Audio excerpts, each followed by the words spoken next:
This was the easiest bug I've ever made, even considering how detailed its details are. Moving on from the butterfly to the superior Lepidoptera, the moth, I'll be making an injured emperor moth today.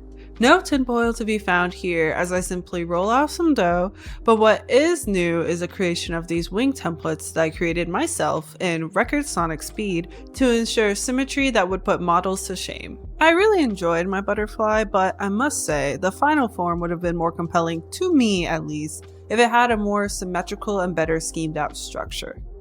Did I do this in the last video? I'd like to think so. Assuming I did, I'm going to do the same thing here, which is smoothing out the edges with a well-earned massage using the dry pads of my fingers. I had another copy of the magical template, so I'm going to reference that when creating the moth's body, which I envisioned to be like my moth that I made for Halloween but never uploaded. Whoopsie daisy. But that moth, like this one, won't have all 6 legs because of the way that I'd like to position the moth, which is what you'll see later.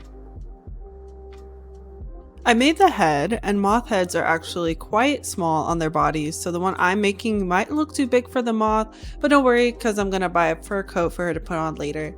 For right now, I'm welding it to the body, and I'll attach these oversized eyes that are going to be hacked off later. I may have made 2 eyes, but they look exceptionally bulbous, so I'm going to have them so they sit more naturally along the head. As you can see, the form is very simple so far, which is fine because this is another bug that's going to be baked twice, and the second baking is what will have the heavy lifting. One more little whoopsie doopsie dongle that I ran into and then find a way to mediate are the antenna, the full mess of which is another thing that I literally don't even finish. I never get to it. I just call it a day and take the L and move on. Sucks though, because moth antennae are the cutest thing in the world. Moths in general are the cutest things in the world. They're like toddler pageants, cute to the people involved, but creepy as shit to everyone else. As I said, I only made a limited amount of legs here, but don't mess that too tough to be honest, because it comes out perfect despite the handicap, and it's my bug anyway. Detailing the wings was simple but rewarding and led me to my first fuck up, which wasn't even that serious for real because I have the template, so I just slapped on a new one in 3.76 minutes tops. See? Blink and you would have missed it. This part did take just a smidge longer than you probably would have guessed. I truly don't even know why. It's all good though, because once I got it, I was finally able to weld the wings on and move on. I'm going to need everybody to lock in for this part because, oh my gosh, it was annoying as fuck, but I had to get her done, so whatever. I made this odd shape out of the tinfoil and then filled it up with the crushed tinfoil so that it would keep its shape while also supporting the weight of the wings. Then I tucked it in like a baby in bed and voila! Now it can bake in the position I want it to harden in. Honestly, I think this was a good and creative solution to creating the antenna. In theory, it's a solid idea. So, okay, first I lay down the wire and trace it on a straight piece of tinfoil. Second, I create multiple very thin and girthless willies, 7 in total for each. Third, I position the piece of wire back on top, pressing it into the willies. Then I cut them into shape. Obviously, because it's me, I had to at least try to make it as passably decent as possible, so I did my best to soften the rough edges.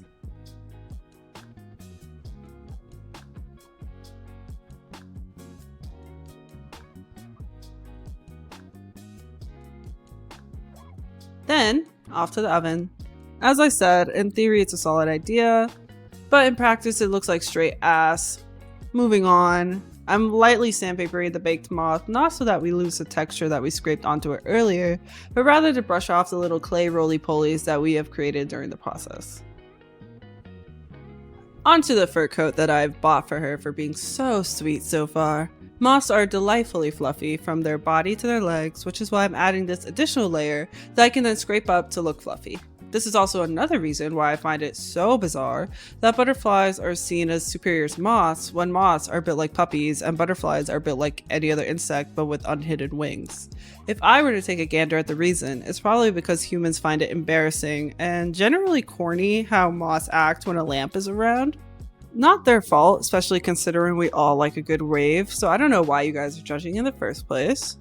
Moving on, I finished up the scraping portion, which, as I planned, makes the head look a lot more realistic sized. Now I'll attach some more clay to the legs, and this moth's legs aren't very fluffy, so there's no need to scrape them up. Like the ever-evolving human I am, I'm trying something new today, which is pushing the beads onto the wire before the clay bakes so that it can have a much more snug fit. Off camera, I sketched a pattern of the wings, and from there we can start the paint job. From the name, you might think off-rip, this is going to be an emperor moth that has sustained some sort of career-ending injury, but it's actually got its name from the fact that it has a red color that spreads from its body onto a portion of the wings. Clever, but misleading name. 7 out of 10. I laid down this nice mustard color as our base, and now I'm defining the lines of the wings with a tangerine color that doesn't contrast too heavily with the yellow. Then I can begin painting the titular red injured color of the body. While researching whether or not a moth's wings are similar to a butterfly's wings, I discovered that one of the main reasons for the fur coat is to offset the echolocation of a bat, since moths are nocturnal and bats seem to be one of their natural predators. Who says my videos aren't informative? With the red applied, now I can start the bleeding out process, which I did by trying to feather out the paint with my brush. During this video, you'll see me flip back and forth to different sections of the moth because a lot of the details had to do with the layering. So while I waited for one portion to dry, I'd move on to another portion, then spin the block to where I originally started. Prime example, once I finish up the first layer of the owl spots, I'm gonna skedaddle to whatever this other part is, then to the face and back again. It's funny to think that because moths are nocturnal and butterflies are diurnal, they probably don't interact at all. They're probably aware of each other in an Instagram, TBH, I see you around, but we've never really spoken kind of way. But they can't help but move in different circles. It's just the two of them in this entire order of insects. So if they were in the same enclosure, would they get along? Or would they be like cousins who have variations of the same name and hate each other? I could just look it up, but I personally don't want to break the illusion for myself. Anywho. Here I'm doing my best to perfect the moth's defense mechanism. They have these multiple eye imitations just to scare off predators. I imagine it works so well because from an insect point of view, moths probably look like the closest thing they have to an insect biblical angel. Beware kids, if you know your paint is clogged, don't unclog it by forcibly squeezing it. In other news, I've created a darling shade of bluish gray for the bottom portion of this bug. This color actually gets so much action in this paint job. I calculated it, and after I finished blocking out this portion with the yellow, I used nothing but this color and some white for quite some time. Another few minutes at least. So I'll finally shut the fuck up so that we can enjoy that in peace.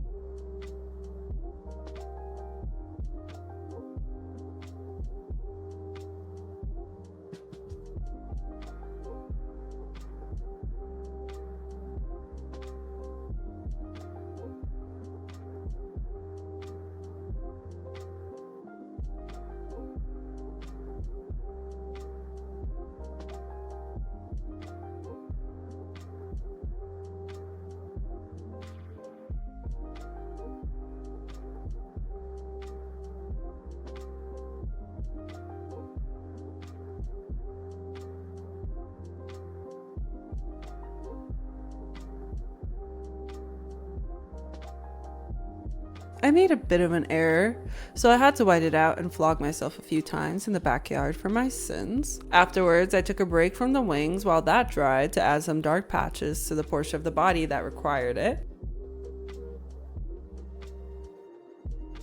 From the tool I'm flexing, you can probably guess what crazy shit I'm about to do. It's important to note that to really sell the pointillism effect, you can't just create dots that go upward in one color. You have to use both colors to create dots in both directions, as you can see here. I don't know why I started to paint the eye, then immediately went back to finishing up the pointillism. The voices must have been saying some crazy shit to me at the time. But in regards to this one portion of the pointillism, I purposefully only used the yellow dot to emphasize the pointed shape that the moth has going on in that specific area. Now that I've gotten my fix of the pointillism, we can return to the eyes. A part of me thinks I should have kept the eyes a solid black instead of adding catch lights, so let me know your opinion on that in the comments. I very nearly forgot that I was going to add in this white ring, but luckily I did remember, and I even had my editor keep in this portion of me fucking up so that I can prove to the world how nice and even how humble I am. Going through the same thing I always go through when it comes to these beads, I try to apply them with these stupid tweezers but end up giving up and using my fingers. I finish them off the same as usual by creating a false bead with hot glue. My first attempt was way too big, so I fixed it off camera and painted it black. Semi-lastly, I spent some time creating the design on its belly, which consists of stripes with red and black gradient. I laid out the red stripes while leaving room for the black, then combined it by fussing up the black with the red. Typical gradient procedure, really.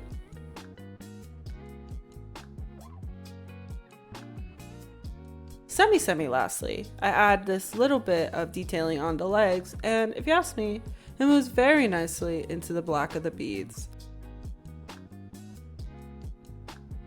Next up are the questionable couch lights, and then she's ready. I really did mean it in the beginning when I said that this is such an easy bug. I don't know if it was because of the templates or the fact that I've been doing this for over a year now or what it is, but it just came together so smoothly. But yeah, that's a wrap.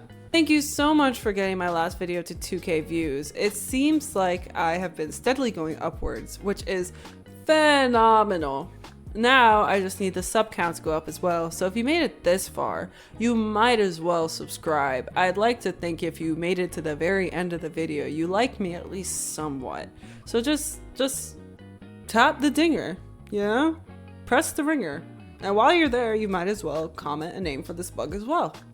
Thank you again so much for watching, and I'll see you for the next one. Bye!